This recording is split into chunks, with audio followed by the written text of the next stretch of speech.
हिमाचल के कसौल से 10 किलोमीटर दूर एक छोटा सा गांव था, जिसमें गरीब रामदीन अपनी पत्नी सरला के साथ और 5 साल की 2 जुड़वा नातिन नेहा और प्रिया के साथ रहता था। दिसंबर महीने की कड़ाके की ठंड में रामदीन लगातार 10 किलोमीटर पैदल चलकर कसोल शहर के बड़े बाजार पहुंचता था, जहां वो रुई धुनकने और रजाई पीटने का काम करता था। वो भरी ठंड में भी सड़क किनारे जमीन पर पुरानी सी चटाई बिछाकर अपना काम करता रहता, चाहे जितनी मर्जी आंधी तूफान आए या बर्फीली हवाएं चले, वो अपना काम करना नहीं छोड़ता था। ऐसे ही एक रोज बाहर कड़ाके की ठंड पड़ रही थी, साथ ही बर्फबारी भी हो रही थी। ये देख उसकी पत्नी सरला ने उससे कहा, सुनिए जी, आज बाहर बहुत ठंड है और बर्फबारी भी हो रही है। मेरी मानिए तो आज आप काम पर ना ही जाए तो ठीक रहेगा। कैसी बातें करती हो सरला, अगर काम पर नहीं जाऊंगा तो शाम का चूल्हा कैसे जलेगा? ये बात भी ठीक है जी, लेकिन इन 5 साल की 2 छोटी छोटी बच्चियों का ध्यान मुझसे अकेला नहीं रखा जाएगा। अब शरीर और आंखें दोनों कमजोर हो चली हैं जी। हम कर भी क्या सकते हैं सरला, शायद हमारी ही किस्मत खराब थी जो अपने रहते अपनी जवान बेटी और दामाद को इस दुनिया से जाते हुए देखा, और इन फूल सी बच्चियों को भगवान ने हमारी झोली में डाल दिया। हम उस काली भयानक सर्दियों की रात को कैसे भूल सकते हैं, जब गीली सड़क पर बाइक के फिसल जाने से वो दोनों ट्रक की चपेट में आ गए और उनकी वहीं मौत हो गई। इतना कहते ही बेचारी सरला की आंखों में आंसू आ गए और रामदीन की आंखें भी भीग गईं। फिर वो बोला, रो मत सरला, होनी को कौन टाल सकता है।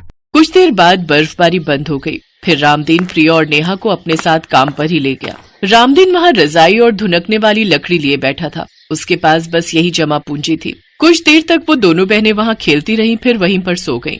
हे भगवान, आज तो सुबह से एक भी बोनी नहीं हुई, कोई ग्राहक नहीं आया, ना ही कोई रजाई बिकी, घर पर राशन भी खत्म है, खाने को कुछ भी नहीं है, आज का गुजारा कैसे चलेगा? तभी वहाँ एक औरत आई। अरे काका, ये रजाई कितनी की बेच रहे हो? 500 रुपए की है बेटी। हे राम, 500 रुपए? हीरे मोती जड़े हैं क्या इसमें? ना ना, मैं तो 300 रुपए से 1 रुपया ज्यादा ना दूंगी, देनी है तो दो। नहीं बेटी, इसकी लागत ही 200 रुपए की है। वो औरत अपने दाम बोलकर आगे बढ़ गई। तभी रामदीन सोचने लगा, घर में कुछ खाने को भी नहीं है, फिर क्या पता दूसरा ग्राहक आए या ना आए।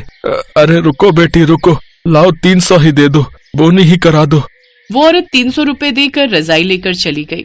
अब इन पैसों से सामने वाली दुकान से घर का राशन ले आता हूँ। रामदीन सामने बनी दुकान की ओर जा ही रहा था कि तभी पीछे से एक आदमी उसकी दुकान के पास आया। रामदीन की नजर उस पर जैसे ही गई, वो झट से अपनी दुकान की ओर भागा और कहने लगा, अरे बेटा तुम, हाँ बताओ क्या लेना है आपको? रामदीन उस आदमी को पहचानता था। वो कोई और नहीं बल्कि रामदीन की दुकान के सामने बने एक बड़े से शोरूम का मालिक रंजन ओबरॉय था। अबे ओ बुड्ढे, तू मेरे शोरूम के सामने कई दिनों से अपनी दुकान लगाकर बैठ रहा है, कल से मुझे ये दुकान यहाँ पर दिखनी नहीं चाहिए, समझा? ऐसा क्यों कह रहे हो मालिक, आपके इतने बड़े शोरूम के आगे भला मेरी छोटी सी दुकान की क्या औकात? आपका तो इतना बड़ा धंधा है, हर रोज लाखों का कारोबार होता होगा, मेरी तो कई बार बोनी तक नहीं होती। जो भी हो, लेकिन मुझे कल से तेरी ये दुकान अपने शोरूम के आगे दिखनी नहीं चाहिए, एक बार कह दिया, अब मैं दोबारा नहीं कहूंगा। बेटा बड़ी मुश्किल से ये मैंने जगह तलाशी है, दोबारा जगह के लिए कहाँ भटकूंगा, दुकान नहीं लगाऊंगा तो भूखा मर जाऊंगा। वो सब मैं नहीं जानता, एक बार कह दिया दुकान नहीं लगनी चाहिए मतलब नहीं लगनी चाहिए। रामदीन को धमकी देकर वो आदमी वहाँ से चला गया। शाम हो जाने पर रामदीन अपने ठेले पर सामान रखता है और दोनों बच्चियों को ठेले में बिठाकर उदास मन से घर लौट गया। घर लौटकर सरला ने उससे पूछा, क्या हुआ जी, बड़े परेशान नजर आ रहे हो, सब ठीक तो है ना? कुछ ठीक नहीं है सरला, मेरी दुकान के सामने एक बड़ा सा शोरूम है, उसका मालिक आया था आज, रंजन, उसने मुझे अपने शोरूम के आगे दुकान लगाने से मना कर दिया है। बड़ा खुदगर्ज और बदतमीज किस्म का लड़का है। इतनी बड़ी दुकान का मालिक है, फिर भी गरीबों के काम पर नजर है उस कमबख्त की। कोसती क्यों हो सरला, जवान लड़का है, जितनी अकल उतनी बातें कर रहा था। खैर जाने दो, ये लो आज एक बोनी हुई है तो थोड़ा राशन लाया था, अब जल्दी से खाना बना दो। फिर दूसरे दिन रामदीन अपनी दुकान फिर सजा लेता है। ये देख शोरूम का मालिक बुरी तरह चिढ़ जाता है। ऐसा हाल करूंगा इस बुढ़े का कि कभी दुकान लगाने के लायक ही नहीं बचेगा। तभी नेहा रामदीन से, नानू मुझे बहुत जोर की भूख लगी है, कुछ खाने को दे दो ना। हाँ नानू, मुझे भी भूख लगी है। अच्छा मेरी बच्चियों को भूख लगी है, चलो सामने की दुकान से कुछ लेकर आते हैं। जैसे ही रामदीन सामने की दुकान से कुछ लेने गया, पीछे से रंजन ने रुई की बोरी को गिरा दिया और उसमें माचिस की तीली से आग लगा दी और खुद वहाँ से फरार हो गया। अरे चाचा देखो तुम्हारी दुकान पर आग लगी है। क्या आग? हे भगवान, मैं बर्बाद हो गया, कोई आग बुझाओ, मैं तो तबाह हो गया। जब तक वो अपनी दुकान पर पहुंचा तब तक उसकी सारी दुकान जलकर राख हो चुकी थी। उसकी दुकान और ठेला पूरी तरह से जल चुका था। अरे बहुत बुरा हुआ बेचारे के साथ, उसका ठेला और सारा सामान अरे सब जलकर खाक हो गया भैया। रामदीन सर पकड़कर वहाँ बैठ गया और काफी देर तक रोता रहा। फिर उसकी दोनों नातिनें उसके आंसू पोंछते हुए कहती हैं, मत रो नानू, हाँ नानू मत रो, सब ठीक हो जाएगा। रामदीन नम आंखों से दोनों का हाथ पकड़कर घर आ जाता है।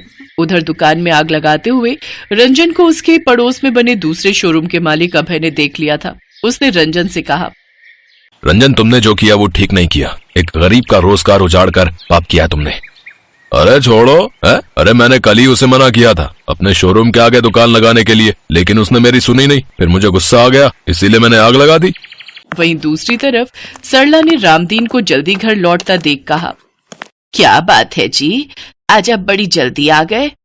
सब खत्म हो गया सरला, सारी दुकान जलकर राख हो गई। न जाने इस बुढ़ापे में और कितने इम्तिहान देने होंगे, इस बुढ़ापे में तो अब मजदूरी भी नहीं हो पाएगी। ये आप क्या कह रहे हैं जी, हमारी सारी दुकान जल गई।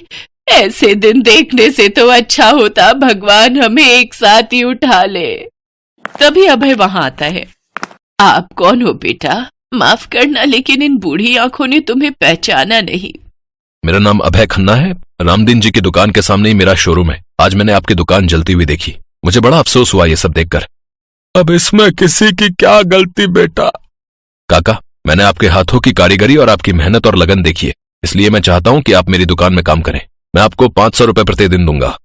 आपका बहुत बहुत शुक्रिया सेठ जी, लेकिन आप हम गरीबों के लिए इतना क्यों कर रहे हैं?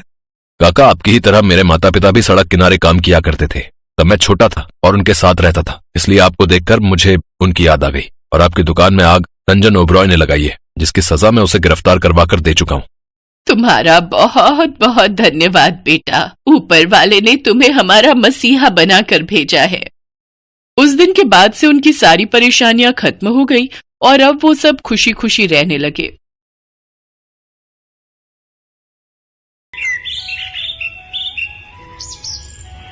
ये कहानी है राघव की। राघव का गांव पहाड़ी क्षेत्र में था, पहाड़ों और वादियों से ढका हुआ, जहां पूरे साल ठंड पड़ती थी। वो गांव हर दिन बर्फ की चादर में लिपटा रहता। राघव एक बहुत ही गरीब परिवार से था। उसके परिवार में उसकी पत्नी सुनी थी और उसका 6 महीने का एक बेटा चीनू था। राघव हर रोज जंगल से अपने घर के लिए लकड़ियां काटकर अपने खच्चर पर लाद कर ले आता, जिससे रोज आग जलाकर वो हाथ सेकते और घर को गर्म रखते। ठंड से बचने का यही एकमात्र उपाय था। अधिकतर गांव वालों के पास हीटर था, लेकिन राघव का परिवार गरीब था, इसलिए वो हीटर नहीं खरीद सकते थे, तो उसकी जगह वो लकड़ियां जलाकर अपना गुजारा करते। पर एक दिन जंगलों की कटाई पर रोक लगाने के लिए सरकार ने एक नियम लागू किया, जिसमें जंगलों की लकड़ियां काटना गैर कानूनी हो गया। एक दिन राघव अपने दोस्त केशव और किशोर के साथ बैठा था। वो आग लगाकर बैठे थे और हाथ सेक रहे थे। तभी केशव बोला, अरे भाइयों, तुमने ये खबर पढ़ी क्या कि अब सरकार ने जंगलों से लकड़ियां काटने पर पाबंदी लगा दी है, और अगर कोई काटता हुआ पकड़ा गया तो उस पर कड़ी सजा भी है। हाँ भाई, अब बताओ, ये इतनी ठंडी जगह है, यहाँ लोग हर रोज लकड़ियां जलाते हैं, तब जाके थोड़ी आग से गर्मी और राहत बनी रहती है। बिना लकड़ियों के तो आग ही नहीं जलेगी, लोग ठंड से ठिठुर कर मर जाएंगे। भाई भैया, हमारे गांव में तो गैस सिलेंडर हीटर सब है, हमें तो कोई जरूरत नहीं है लकड़ियों की। अरे भाई साहब, सब तुम्हारी तरह सुखी और संपन्न थोड़ी हैं। क्यों राघव, अब कुछ सोचा है तूने, क्या करेगा? हीटर खरीद ले भाई, लकड़ियों से गुजारा नहीं हो पाएगा। ठंड देख रहा है कितनी पड़ रही है। मुझे तो इसकी ही ज्यादा चिंता है, लकड़ियां नहीं मिलेंगी तो आग नहीं जला पाएंगे, और बिना आग के तो यहाँ गुजारा नामुमकिन है। आदमी भूख से बाद में ठंड से पहले मर जाएगा, और इतना पैसा भी नहीं है मेरे पास कि बाजार से हीटर खरीद के ले आऊं। तो भाई तू लकड़ी का हीटर ले ले। लकड़ी का हीटर मतलब? तुझे नहीं पता है? लकड़ी के हीटर के बारे में नहीं पता? काफी लोग कहते हैं कि उस काली पहाड़ी पर एक पेड़ है, उस पेड़ की ये खासियत है कि उसकी टहनियों को अगर तुम एक बार भी जला दो तो वो महीनों महीनों तक एक ही तापमान में जलती रहती है और उन लकड़ियों से धुआं भी नहीं निकलता। और ऐसा सुना है कि वो पेड़ दिखने में बहुत सुंदर होते हैं। उनकी टहनियाँ नीले रंग की होती हैं और पत्ते गुलाबी रंग के। क्या यार, तू भी कैसी बातें कर रहा है? वो पेड़ पहाड़ी के सबसे ऊपर वाले हिस्से में मिलता है और वहाँ जाना कोई बच्चों का खेल नहीं है। वहाँ जंगल घना हो जाता है। वहाँ एक से एक खतरनाक जंगली जानवर हैं और अगर तू उनसे भी बच गया तो उस पेड़ की रखवाली वहाँ के आदिवासी करते हैं। वो तुझे जान से मार देंगे। तो वहाँ जाना तो मौत को दावत देना है और आज तक वहाँ कोई जा भी नहीं पाया है। हाँ, पर अगर कोई लकड़ियाँ लेकर आ जाए तो उसको किसी हीटर की जरूरत नहीं पड़ेगी फिर कभी। राघव उनकी बातें सुनता है पर बिना कुछ कहे वहाँ से उठकर चला जाता है। घर की तरफ जाते जाते राघव अपने दोस्तों की बातें सोचता हुआ जाता है। राघव अपने घर पहुँचता है तभी उसकी बीवी सुनिधि अपने बच्चों को गोद में लिए दरवाजे पर आ जाती है और पूछती, क्या हुआ जी, आप लकड़ियाँ लाए? लकड़ियाँ कहाँ से लाऊं? सरकार ने रोक लगा दी है पेड़ काटने पे। तो बिना लकड़ियों के खाना कैसे बनेगा और आग कैसे जलेगी? बिना आग के तो जिंदा ही नहीं रह पाएंगे। कहीं न कहीं से लकड़ियों का जुगाड़ करिए या शहर से हीटर खरीद कर लाइए। अरे कम से कम चीनू की तो फिक्र करो, बिना आग के तो इसकी ठंड से बुरी हालत हो जाएगी। चीनू की चिंता मुझे भी है, पर क्या करूं? न इतने पैसे हैं कि हीटर खरीद सके, न लकड़ियां मिल रही हैं। पर तुम चिंता न करो, आज भर गुजारा कर लो, कल देखता हूं मैं कुछ। राघव ये बोलकर वहां से चला जाता है। रात में सोते समय राघव के मन में सिर्फ किशोर और केशव की बातें घूम रही थी। आखिर में वो सोच लेता है कि अगले दिन वो उस पहाड़ पर जाएगा और उस अनोखे पेड़ की लकड़ियां लेकर आएगा। अगली सुबह होती है। राघव सुनिधि को बिना बताए अपने खच्चर को अपने साथ लेकर उस पहाड़ी की तरफ निकल जाता है। राघव पहाड़ी की ऊंचाई की तरफ अपने कदम बढ़ाता जाता है। वो जितना ऊपर की तरफ जाता जंगल उतना ही खूबसूरत और खतरनाक हो जाता। उसे जगह जगह पर जहरीले सांप और तरह तरह के जंगली जानवरों की आवाजें सुनाई आती हैं। लेकिन राघव संभल कर चलता रहता है पर रुकता नहीं है, क्योंकि उसकी आंखों के आगे उसके छोटे बच्चे और उसकी बीवी की तस्वीर रहती है, जो अगर वो लकड़ियां नहीं ले जा पाएगा तो उसके परिवार के लिए जीवन बिताना बहुत मुश्किल हो जाएगा। धीरे धीरे वो हर खतरों से लड़ता पहाड़ी के उस हिस्से तक पहुंच जाता है जहां पर वो पेड़ पाए जाते हैं। तभी उसकी नजर एक बहुत ही खूबसूरत और बड़े आकार के पेड़ पर पड़ती है। उस पेड़ की पत्तियां गुलाबी व टहनियां नीले रंग की होती हैं। वो बहुत ही खूबसूरत दिख रहा था और बाकी पेड़ों से अलग भी था। धीरे धीरे वो जैसे अपनी नजर घुमाता उसे चारों तरफ वही अनोखे पेड़ दिखाई पड़ते। ये देख राघव सोचता है, लगता है यही वो अनोखे पेड़ हैं जिनकी बातें किशोर और केशव कर रहे थे। अब एक काम करता हूँ, जल्दी से इन लकड़ियों को काट लेता हूँ और इन्हें खच्चर पर लाद कर गाँव ले चलता हूँ। ये बोलने के बाद राघव अपने काम पर लग गया।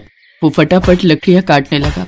तभी उसे किसी के भागने की और अजीब अजीब आवाजें आने लगती है, मानो जैसे बहुत से लोग चिल्लाते हुए राघव की तरफ आ रहे हो। राघव जब तक कुछ सोचता तब तक राघव के चारों तरफ आदिवासी उसे घेर कर खड़े हो जाते हैं।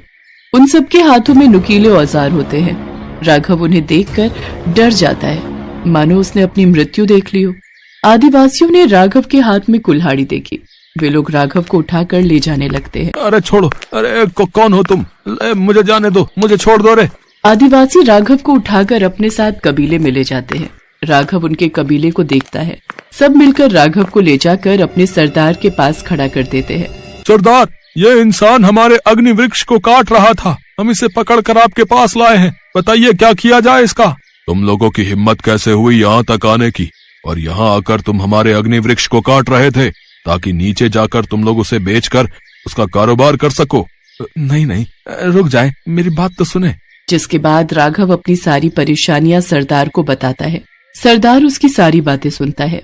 हम नहीं जानते कुछ भी। मैं तुमको यहाँ से जिंदा नहीं जाने दूंगा, वरना तुम औरों को भी लेकर आ जाओगे और धीरे धीरे तुम लोग हमारे अग्नि वृक्ष को खत्म कर दोगे। नहीं, मुझे सिर्फ अपने परिवार को जिंदा रखने के लिए लकड़ियाँ चाहिए। ये पेड़ हमारे जीने का आधार है। इसी की वजह से हम लोग जिंदा हैं। यहाँ पूरे साल बर्फ पड़ती है, सूखी लकड़ियां मिलना मुश्किल हो जाता है। हमारे पास आग जलाने का कोई साधन नहीं है। बड़ी मुश्किल से हम पत्थर से आग जलाते हैं। अगर ये पेड़ तुम लोगों की नजर में आ जाएगा तो तुम लोग इसका गलत इस्तेमाल करोगे। अभी राघव कुछ सोचता है और फिर बोलता है, अगर मैं आपको आग जलाने का एक आसान तरीका दे दूं तो? मतलब आप जो लकड़ियों और पत्थरों से आग जलाते हो ना, उसकी जगह एक ऐसा साधन दे दूं जिससे आसानी से आग जल जाए तो? सरदार राघव की बात समझ नहीं पाता। तभी राघव अपनी पॉकेट से एक लाइटर निकालता है और नीचे पड़ी लकड़ी को लाइटर की मदद से एक झटके में जला देता है। सभी लोग ये देखकर अचंभित रह जाते हैं। ये कैसे किया तुमने? ये धातु हमें दे दो। हाँ दे दूंगा, लेकिन एक शर्त है, मैं आपकी मदद करूंगा तो आप भी मेरी मदद करेंगे। क्या आप मुझे इस अग्नि वृक्ष की लकड़ियां देंगे? हाँ, लेकिन एक वादा करना पड़ेगा तुमको कि अग्नि वृक्ष की लकड़ियों को तुम सिर्फ अपने लिए ही इस्तेमाल करोगे, और ये बात तुम किसी को भी नहीं बताओगे और अपने तक ही रखोगे, और इसके बदले तुमको ये धातु हमें देना पड़ेगा। राघव उसकी सारी बातें मान लेता है और सरदार उसको लाइटर के बदले ढेर सारी लकड़ियां दे देता है, जिसे राघव अपने खच्चर पर लाद कर अपने गांव ले आता है और बिना किसी को बताए वो उन लकड़ियों का इस्तेमाल करता है और अपना जीवन अच्छे से व्यतीत करने लगता है। इस लकड़ी की खास बात ये थी कि ये अग्नि वृक्ष की लकड़ी जलने के बाद कभी राख नहीं बनती थी। इसे जितना मन उतना जलाया जा सकता था और बुझाया जा सकता था। इस तरह राघव और उसके परिवार का जीवन खुशी खुशी बीतने लगा। इस कहानी से हमें ये शिक्षा मिलती है कि हमेशा एक दूसरे की मदद करते रहना चाहिए। Best buddies. Hello friends, Thanks for watching this video. अगर आपको ये वीडियो पसंद आया है तो प्लीज लाइक, सब्सक्राइब, कमेंट्स करें इस वीडियो पर, और हाँ, शेयर करना भी ना भूलें। और भी मजेदार वीडियो देखने के लिए नीचे दिए गए बेल आइकॉन को दबाएं।